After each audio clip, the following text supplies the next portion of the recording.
अस्सलाम वालेकुम students. Previous lecture जो है उसमें हमने लिमिट ऑफ अ फंक्शन क्या होता है इसके बारे में डिस्कस किया था। आज की इस वीडियो में हम ये सीखेंगे कि किसी भी फंक्शन की लिमिट किस तरह से फाइंड की जाती है और किसी भी फंक्शन की लिमिट फाइंड करने के क्या मेथड्स होते हैं उन्हें हम डिस्कस करेंगे। और इसी वीडियो लेक्चर में हम प्रॉपर्टीज़ ऑफ लिमिट्स को भी डिस्कस करेंगे। लिमिट से रिलेटेड कुछ प्रॉपर्टीज़ भी हम यहाँ पर पढ़ेंगे जो हम आगे जब हम एक्सरसाइज स्टार्ट करेंगे, क्वेश्चन सॉल्व करेंगे लिमिट से रिलेटेड, तो वहाँ पर इस्तेमाल की जाएंगी। तो सबसे पहले स्टार्ट करते हैं कि किसी भी फंक्शन की लिमिट को किस तरह से इवेल्यूएट किया जाता है, किस तरह से फाइंड की जाती है। तो उसके लिए फॉर एग्जांपल मैं आपके सामने एक लिमिट लिख रहा हूँ, लिमिट x टेंड्स टू 3, और साथ में एक फंक्शन लिख रहा हूँ मैं आपके सामने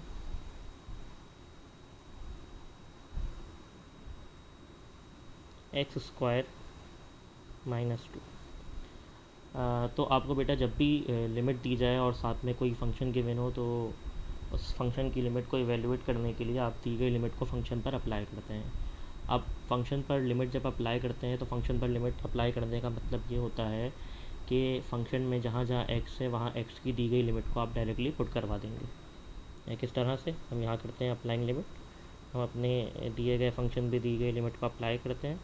जब हम इस लिमिट को इस फंक्शन पे अप्लाई करेंगे तो फंक्शन में जहाँ जहाँ एक्स है उसके जगह दी गई लिमिट 3 आ जाएगा, तो हमारे पास हो जाएगा यहाँ पे 3 का स्क्वायर -2, और 3 का स्क्वायर 9 -2 आंसर आ जाएगा यहाँ पे हमारे पास 7। तो हमारे पास जो इस फंक्शन की लिमिट है, limit x tends to 3 x² -2 वाले फंक्शन की हमें क्या मिल रही है, 7। इट्स मीन कि हमारे पास जब x जो है वो अप्रोच कर रहा है या x बढ़ रहा है 3 की तरफ, 3 के क्लोज़ हो रहा है, तो हमारे पास जो हमारा फंक्शन है वो किस वैल्यू के क्लोज़ हो रहा है, 7 के। ठीक है। इसी तरीके से यहाँ पर एक और एग्जांपल लिखते हैं। मिसाल के तौर पर मैं यहाँ पर लिमिट लिखता हूँ, लिमिट x टेंड्स टू 2, और फंक्शन है x² -4 डिवाइडेड बाई x -2। यही वही फंक्शन है जो हमने लास्ट टाइम देखा भी था लास्ट लेक्चर में। अब मुझे इस फंक्शन की जो है वो लिमिट इवेल्यूएट करनी है और लिमिट दी हुई है x टेंड्स टू 2। तो लिमिट इवेल्यूएट करने का तरीक़ेकार क्या है कि आप दी गई लिमिट को फंक्शन में अप्लाई करेंगे। जब मैं यहाँ पर दी गई लिमिट को अप्लाई करूँगा तो मेरे पास मिलने वाला आंसर होगा 0/0, जो कि एक इनडिटर्मिनेट फॉर्म है। लास्ट टाइम हमने इनडिटर्मिनेट फॉर्म देखा था कि क्या होता है। ठीक है। जब 0/0 आ जाए तो उसको हम इंडिटर्मिनेट फॉर्म कहते हैं, और यहाँ पर हम डिटरमाइन नहीं कर सकते कि यहाँ पे हमारे पास क्या आंसर है।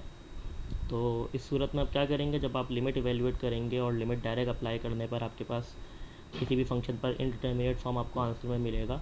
तो इस सूरत में जो है वो हम 3 काम करते हैं। ठीक है। फैक्टराइजेशन, या तो हम फैक्टराइजेशन करते हैं,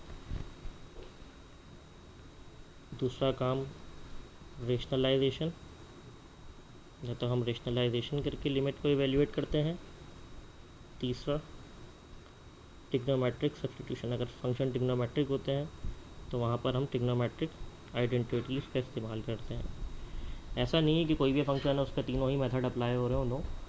जिस तरह का फंक्शन होता है उसके मुताबिक हम इन तीनों में से जो भी काम मतलब हो सकता है, या जो भी मेथड हम अप्लाई कर सकते हैं वो करते हैं। और मेथड अप्लाई करने का हमारे पास मकसद क्या होता है, देखें। अब ये जो 0/0 फॉर्म है, अगर हमारे पास सिर्फ न्यूमरेटर में 0 हो और डिनोमिनेटर में अदर देन 0 कोई नंबर हो तो हमारे पास वहाँ पर आंसर 0 होगा, जो कि एक डिफाइंड वैल्यू है। ठीक है, एक रियल नंबर है। लेकिन मसला है हमें इस डिटर्मिनेंट वाले 0 से। डिटर्मिनेंट में 0 नहीं होना चाहिए, और डिटर्मिनेंट में 0 बन रहा है इस x -2 की वजह से कि जब x की जगह 2 आ रहा है तो 2 - 2 करने पर आंसर बन रहा है 0। तो हमारे पास जब इनडिटर्मिनेट फॉर्म किसी भी फंक्शन की हमें मिलती है लिमिट अप्लाई करने पर, तो वहाँ पर हम इन तीनों में से जो भी काम हो रहा होता है, जो भी मेथड अप्लाई हो रहा होता है, वो कर डिनोमिनेटर में जो चीज़ लिमिट अप्लाई करने पे 0 बन रही होती है उसे ख़त्म करवाते हैं। किस तरह से, अब यहाँ पर अगर आप देखें तो यहाँ पर ये x -2 जो है डिनोमिनेटर में, इसकी वजह से डिनोमिनेटर 0 बन रहा है। तो अगर आप देखें तो ऊपर वाली एक्सप्रेशन को मैं फैक्टराइज कर सकता हूँ किस फॉर्मूले से, a² - b² के फॉर्मूले से। तो मैं इसे लिख सकता हूँ according to formula x+2 into x -2, और डिनोमिनेटर में लिखा हुआ है x -2, और लिमिट भी है मेरे पास, लिमिट x टेंड्स टू 2 दी हुई है। ठीक है। तो यहाँ पर अब आप देखें, जब मैंने ऊपर वाली एक्सप्रेशन को फैक्टराइज किया तो x -2 से डिनोमिनेटर वाला x -2 जो लिमिट अप्लाई करने पे 0 बन रहा था ख़त्म हो गया। अब जैसे ही डिनोमिनेटर में ये x -2 0 होगा, अब हम लिमिट अप्लाई कर सकते हैं, तो हम करेंगे अप्लाइंग लिमिट।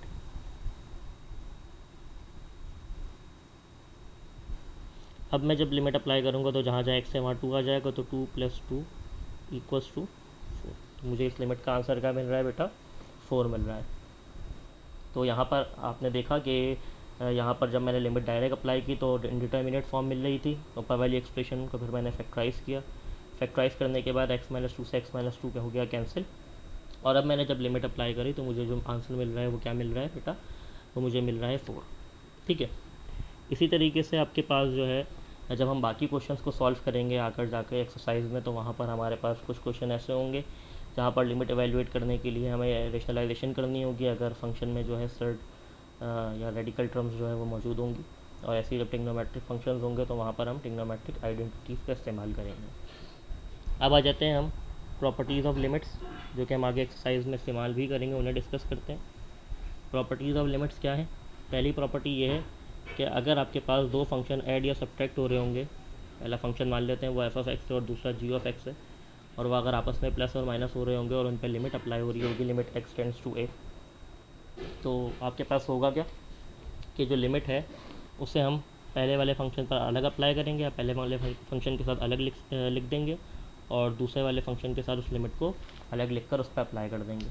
तो इस प्रॉपर्टी का मतलब ये है, ये प्रॉपर्टी ये कहती है कि अगर दो फंक्शन ऐड या सब्ट्रैक्ट हो रहे हैं और उन पर कोई ना कोई लिमिट अप्लाई हो रही है, तो हम उन लिमिट को दोनों फंक्शन पर अलग अलग अप्लाई करेंगे और जो भी उनके आंसर्स होंगे उन्हें ऐड या सब्ट्रैक्ट करवा देंगे।